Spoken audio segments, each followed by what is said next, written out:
There's a man in the woods. What a spectacle. Before the story started, this school was still respectable. My students used to skip down the hill to the honeysuckle, pluck a couple, and collect their nectar till they picked their fill.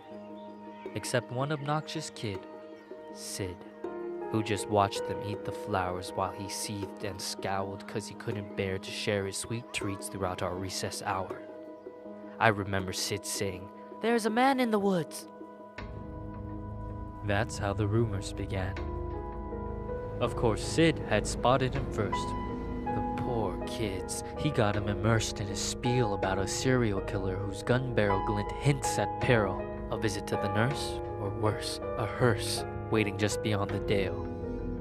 The children saw him everywhere. "Look, over there!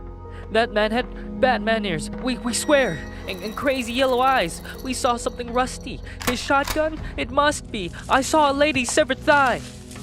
Trust me, every word I heard was absurd. Yet each day Sid would stray down way past the playground.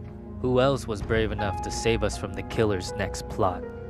The rest of the lot would stop back at the blacktop, sure that any closer they were bound to be found deep in the woods, left to rot.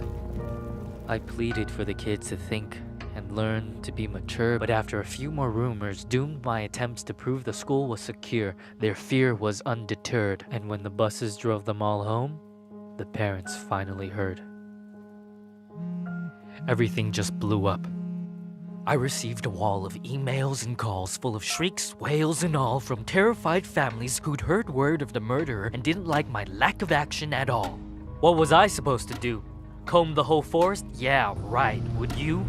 That means I didn't care? That's not fair. The stories that worried you weren't true. Of course I would feel regret had there been a real threat and I ignored it, and some poor kid got kidnapped while the kids were napping. But you couldn't admit that your good little kid would formulate a fib, so you ignored what I said. Your little angels could never cook up such incredible creations. An overactive imagination maybe, but my kid could never lie.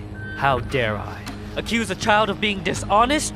Just monstrous. The parents were displeased, and when the PTA took action, they dismissed me from the classroom. Like they knew what was best for their kids. Do you know how difficult it is to get a job when a bitter mom slanders your rep with child neglect from the outset? Now who's in control of your classes? Single file lines? Single file lines. Little vile swine, a killer by the pines. Really? Are you blind? Will you find your spines? Sid, a child decides to fill our minds with lies, and the next thing you see is people treating me like I'm committing crimes. I was in my prime. Those kids were lucky to have me. Do you see what you did? But I can play along. I can be good. Do you hear that, Sid? There's a man in the woods.